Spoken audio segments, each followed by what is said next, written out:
E aí, tu já te sentiu preso entre dois sentimentos contraditórios, que é o aceitar-se como você é e o querer mudar?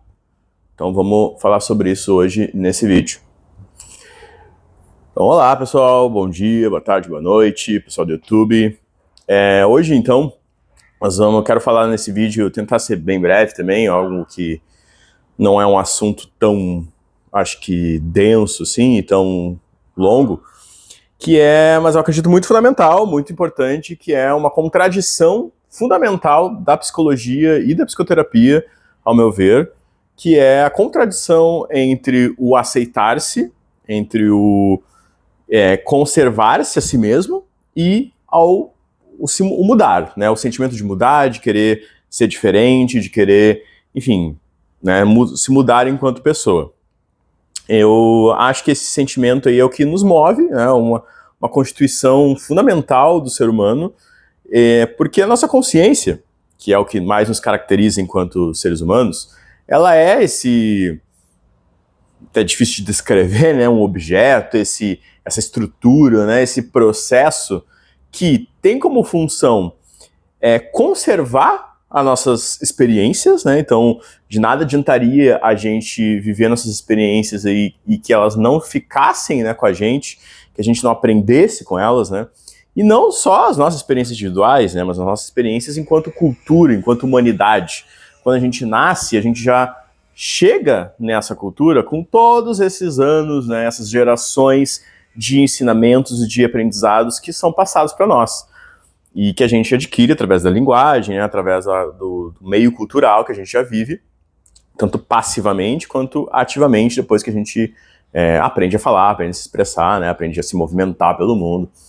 Enfim, então a gente tem toda essa conservação, né, do conhecimento que a consciência nos traz, mas ao mesmo tempo a consciência é esse processo de estar toda hora buscando, de toda hora estar sempre querendo, né, trazer um objeto ao seu reflexo subjetivo.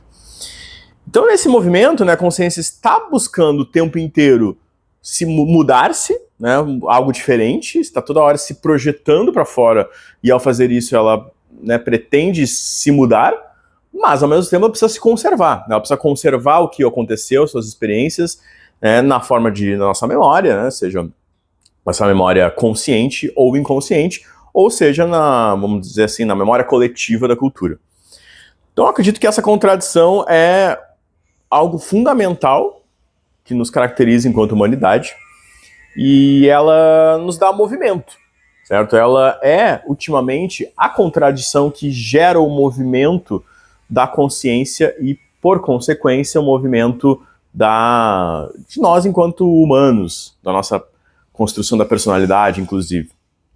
E eu acredito que o materialismo histórico-dialético é o que melhor consegue olhar para essa contradição e não negar, primeiramente, essa contradição, né? Admitir que ela existe, e admitindo que ela existe, entender que ela é o próprio movimento que nos faz humanos. Então eu acho que a psicologia histórico-cultural, especialmente, ela tem essa vantagem, né, sobre outras abordagens aí da psicologia, que é a de botar isso na centralidade, né, botando a nossa constituição social e, por consequência, cultural, mediada culturalmente, ela bota então como central aí esse processo de movimento do aceitar-se e mudar. Isso, né, vem, eu acho que, de várias formas aí na psicoterapia e na psicologia em geral. A gente vê, por exemplo, que um discurso até assim, de senso comum, né, da aceitação, por exemplo, que você precisa se aceitar como você é, que você precisa, enfim, gostar de si, amar a si mesmo. E claro que tudo isso é importante. Mas para pensar, né, se a gente ama muito a si mesmo e se a gente se aceita completamente, a gente nunca muda. Porque se aceitar seria, então, admitir que você já é completo, né? E eu acho que é aí que tá uma contradição que a gente geralmente quer mudar, né? E não é nem também que a gente queira, mas a gente precisa mudar. A nossa natureza humana é estar sempre buscando, né, o desenvolvimento, né? Nosso desenvolvimento não termina na infância, ele continua ao longo de todo o nosso processo de vida. Então, que também é um diferencial, eu acredito, da psicologia histórico-cultural, porque ela justamente considera que o nosso desenvolvimento não se acaba na infância e na adolescência, mas continua, certo? E desenvolvimento significa-se justamente se mudar. Só que, justamente, né, para se mudar, é muito difícil mudar algo sem aceitar já o que tu é. Então, por exemplo, eu acredito que uma boa aplicação disso seria a relação com o corpo, né? Inclusive eu posso falar de experiência própria minha aqui, já tive uma relação com o meu corpo assim muito ruim, onde eu não aceitava o meu como eu era, certo? Tive um problema de obesidade já bem forte, assim, bem grave. E eu não gostava do meu corpo, né? Achava ele muito feio, nunca me sentia bem comigo mesmo. E isso me gerava uma certa imobilização, né? Isso me gerava uma coisa ali que eu não conseguia mudar o meu corpo, mesmo estando satisfeito com ele. E eu sinto que quando eu comecei a aceitar quem eu era e como eu era, e aceitar que mesmo o meu corpo, né, sendo gordo, ele poderia fazer coisas, ele poderia se movimentar, ele poderia também, ele não era necessariamente limitado. Aí que eu comecei a me movimentar mais e comecei a buscar mais atividade física e consegui, enfim, né, melhorar essa questão, né? Deixei de ser uma pessoa obesa e passei a cuidar muito melhor do meu corpo e hoje estou muito, muito mais satisfeito, apesar de que a gente nunca está, eu acho, plenamente satisfeito com o nosso corpo, mas hoje em dia eu consigo já ficar feliz comigo mesmo, né? Feliz como eu sou. Então, acho que tem que cuidar para não ir para esse lado também da positividade corporal, assim, do tipo, aceite-se como você é, independente de como você é, e aí você vai ver a pessoa, assim, tá muito, muito obesa e vai dizer que para ela só aceitar como ela é e não querer sair dessa situação, né, e perder peso. Não, né, mas ao mesmo tempo que para ela conseguir perder peso, conseguir ficar num estado mais saudável, ela precisa também se aceitar, precisa aceitar o seu corpo, precisa aceitar como ela é naquele momento. Então, acho que falando dessa experiência até bem individual minha, que mostra que essa contradição entre o se aceitar e o mudar são duas partes, né, do mesmo processo. Então, a gente muda porque se aceita. E a gente se aceita porque quer mudar. Então, acho que essa é a grande beleza aí da dialética de entender conceitos contraditórios como sendo partes, né, unificadoras de um novo conceito, né, numa supra-assunção. Certo? Então, acredito que a supra-assunção entre o se aceitar e o querer mudar então, o movimento e o desenvolvimento humano, certo? Um outro exemplo, acredito que é o da depressão também.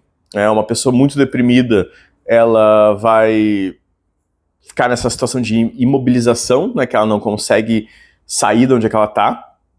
E às vezes o que ela precisa para começar esse movimento é justamente aceitar a sua condição, daquele momento enquanto pessoa deprimida, aceitar que ela não vai ter energia naquele momento para fazer tudo que ela quer, tudo que ela gostaria de fazer, mas ao mesmo tempo que ela se aceita dessa forma, ela consegue se colocar em movimento e buscar superar essa condição dela enquanto está deprimida e enquanto ela não consegue pensar e sair dessa situação, né? Então, enfim, são inúmeros exemplos dentro aí dos processos psicoterapêuticos, né, e da psicologia em geral, onde essa contradição humana aí se põe como, acredito eu, a questão central aí, que é então de aceitação e de mudança. Temos inclusive, né, isso eu acho que é algo tão fundamental e tão importante e, de certa forma, insuperável, que inclusive as teorias cognitivistas, as teorias comportamentais mais modernas também acabaram incorporando isso, né? Eu penso em dois exemplos agora, uma que é muito famosa aí, que é a teoria da aceitação e compromisso, que é uma dessas teorias mais modernas comportamentais aí, que a gente chama de teorias contextuais, onde ela considera, então, que um dos pilares aí do processo psicoterapêutico é justamente o que ela chama de aceitação, que seria, então, compreender o seu contexto, compreender quem você é e aceitar. Mas nessa aceitação, justamente, está a chave para a mudança, né, para o que, nessa teoria, até onde eu sei, não sou especialista, né, nesse tipo de terapia, mas que eles falam do conceito da inflexibilidade psicológica, né, que a aceitação seria um dos pilares da possibilidade de mudança da inflexibilidade psicológica. Outro tipo de terapia que eu sei que usa muito isso centralmente, inclusive no nome dela, né, que é a terapia dialética comportamental. Eu acho muito interessante essa terapia que, no seu cerne ali, na sua premissa fundamental, é justamente isso, é a dialética que eles chamam entre o se aceitar como é e querer a mudança. E claro que é uma terapia dentro da tradição comportamental, né, então tem todas as suas especificidades aí, mas é uma terapia que vem sendo muito usada para o tratamento de personalidade borderline e bipolar, também, se eu não estou enganado, e tem dado ótimos resultados. Claro que dentro desse pessoal aí da teoria comportamental e da PBE, né, da prática baseada em evidências, eles tratam muito sempre dessa forma de que para um tipo específico de transtorno existe um tratamento específico, certo? Lá vem o Alfredo. E eu não acho assim, sabe? Eu acho que não é necessariamente um tipo específico de transtorno que exige um tipo de terapia específico. Eu acho que isso é limitar demais, né, a visão. Mas, justamente, você vê que esses dois tipos de transtorno, né, que é o borderline e a bipolaridade, são transtornos muito sérios, né, gente? São transtornos que causam muito sofrimento para as pessoas e para as pessoas ao redor. E você vê que é uma terapia comportamental que compreendeu melhor essa dialética, né, essa contradição fundamental da aceitação e da mudança, consegue ter bons resultados. Então eu acho que, claro, também bons resultados pensado aqui dentro, né, do modelo médico padrão aí que as terapias comportamentais geralmente utilizam. Eu quero falar mais sobre isso ainda em outros vídeos, né, tem muitas críticas aí a como eles lidam com este funciona da terapia. Eu acho já bem temerário, bem problemático falar esses termos para terapias, para estilos de terapia específicos. Certo? Então é isso nesse vídeo. Desculpe aí o tempo sem postar vídeos, eu tive muito doente semana passada. Queria ter, como eu disse, né, meu objetivo é fazer 2 vídeos por semana, eu não consegui fazer nenhum semana passada. Estive muito doente aí, eu acho que era uma infecção na garganta. Depois que eu comecei a tomar antibiótico, eu melhorei. Então agora estou melhor, essa semana então eu quero entregar esses 2 vídeos aí. Certo? Então, espero que tenha ficado bom, espero que tenha sido esclarecedor. Se gostou, dá o like aí, compartilha, se inscreve no canal, certo? E nos vemos por aí, ok? Tchau, tchau. Gordinho, e agora? Acabou o vídeo. Acabou o vídeo, gordinho. Vou ter que te tirar daqui. Hein? Vou ter que te tirar daqui. Vamos. Vamos. Vamos. Vamos. Vamos.